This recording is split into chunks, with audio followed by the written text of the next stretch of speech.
that's a matter of contention for me. Now, we're not going to be able to get the turn fixed in paving. Are we going to pave the turn, though? This is just repaving of, again, the upper east lot and the athletic lot. It does not address the lower west lot or the lot that's back toward the athletic fields on the west side. This is just, again, the upper lot and the athletic lot there behind the school. Okay, so we're not even touching the lower lot at this time? Not this time. But will we be at some point? The hope is that it's in the works with the design work that's going on at Broadway High School. Very good. Yep. Thank you very much. Any other questions? Okay. Hearing no further discussion, we'll go ahead and vote. All those in favor, aye. Aye. Opposed, same sign. Great. Motion carries. Get that parking lot paved. Thank you. Okay. Next item on the agenda, we'll ask Mr. Scott Hand to come up and talk about our special education annual plan. Thank you very much, members of the board and Dr. Scheichel. As per usual this time of year, I climb out of hibernation to speak to you about the annual plan for special education. As you know, all of you actually are quite experienced with this. This is simply an agreement between the school board and the Virginia Department of Education to acquire federal flow-through funding. As a part of that process, I need to report on the implementation of services during the past school year, and I simply state that we do implement what we say we're going to implement to the greatest extent possible. If there are errors or problems or issues, and we address those as need be on a per case basis. We have several policies that are noted there in the materials submitted to you that we must assure the Department of Education that we do abide by those policies. And again, we expect to do so to the greatest extent possible. And I think we do a fine job in Rockingham County, if I can pat myself on the back a little bit, about how we maintain these. If we do, again, have issues, we address those issues on a case basis. We are continuing to participate with the Shenandoah Valley Regional Program. It is very different now than it has been in the past. They used to have classrooms funded through the regional program, which, by the way, the regional program includes 7 school divisions in our area, Central Shenandoah Valley. No programs are no longer offered, but they do continue to provide us with some training. They continue to provide us with sign language interpreters, occupational therapists, physical therapists, behavioral interventionists, or BCBAs. The regional program serves students with autism, multiple disabilities, emotional disabilities, hearing impairments, and traumatic brain injury. We will continue to operate with the regional program. And as a segue to the next section, we need that cooperation in order to acquire our intensive support needs application, our funding, which is our new means for acquiring regional funding. We did participate in that program this year for the first time. It was a whole lot of fun to put that together. We are now preparing for next year's. Today, and as a matter of fact, we put together some changes to bring our listing of students up to date. There's a little bit of a difference between the first and second semesters. The total funding for that area is approximately $1,768,000, and that it does fluctuate a little bit, but we're close to those numbers now. I also note the projected funding. Federal at $2.5 million. Those are the flow-through dollars we are applying for. State funds $3,861,000. The local is $10,917,000 for a grand total of $17,295,000 for students with disabilities.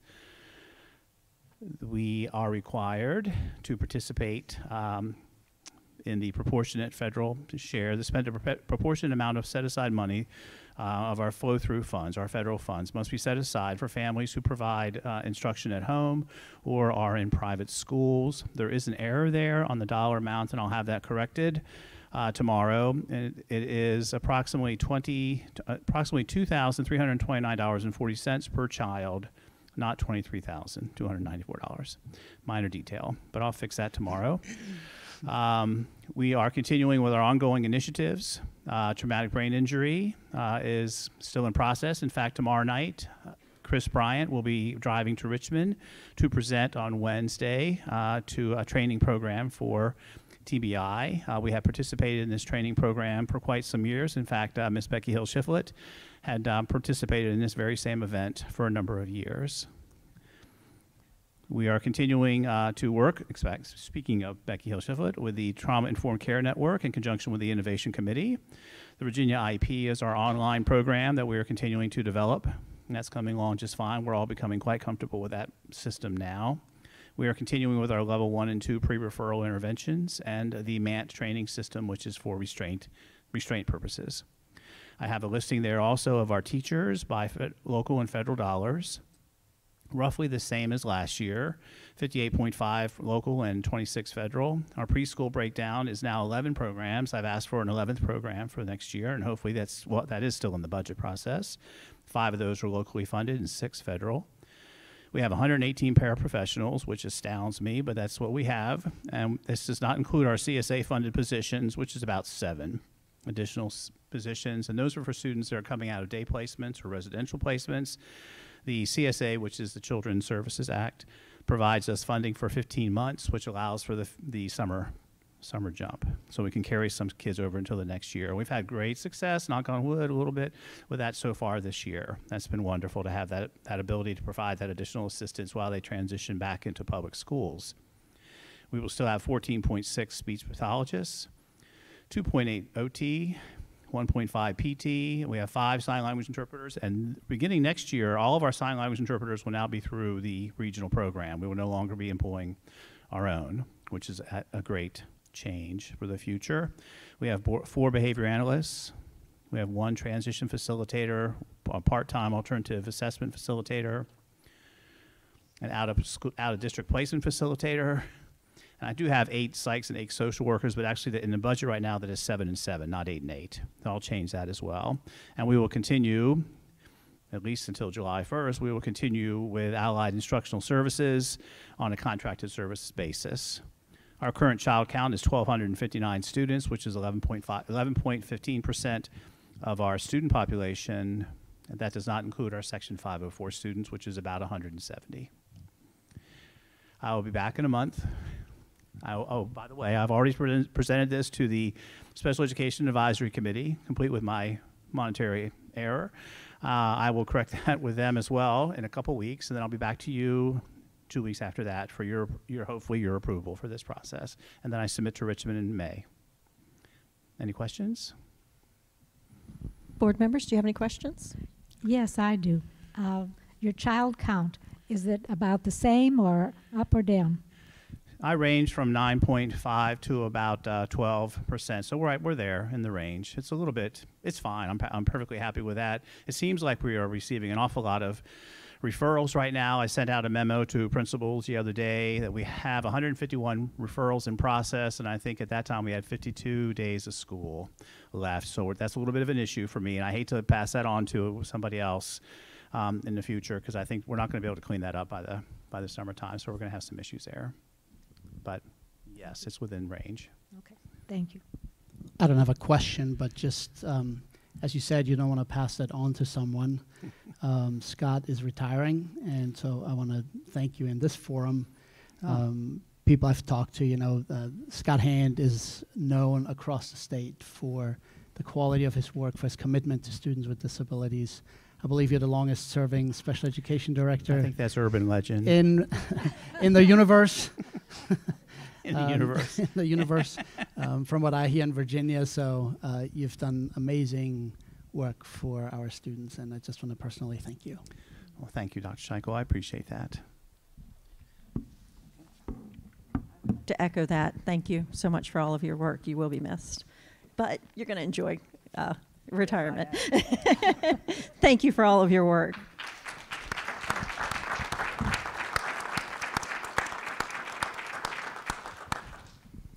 Okay. In other business, we have school board questions. I'm going to start again with Mr. Falk. Thank you. Dr. McQuilkin? Pass. Let's see. Do we normally ask Dr. Scheichel if you have Yes, you questions? do. Okay. Do you have any questions? I don't have any questions, but it's a Q&A. So Mr. Cross had asked me to check with our libraries to see how many of those libraries have the Bible in them. I asked our libraries We have 12 currently out of our 23 schools where the Bible is in the library. All the middle and high schools do. So the schools that don't are elementary schools. A number of them contacted me separately to say that although they don't have the Bible, they have a Bible-based texts in the library that they just find more, easier to read for elementary school students. The only high school, there's one high school that doesn't have it, but the reason there is it was checked out and then never returned, so they just have to replace it. So that's 12, and if we include that, 13 out of the 23 schools. May I follow up on that, please? While we're speaking of religious texts, how many of our schools have the texts of the other major religions? Yeah, I raised that question last time, and I had created the survey, actually. I knew that the question was going to be asked, so I'd asked our librarians across the board. So if you look at the other three that I mentioned last time, the Quran is in 8 libraries, the Torah is in 1, and the Book of Mormon is in 1. So those were the 4 that the librarians responded to. So again, the Bible in 12, if you include the one that just has to be replaced, 13, the Quran 8, the Torah in 1, and the Book of Mormon in 1.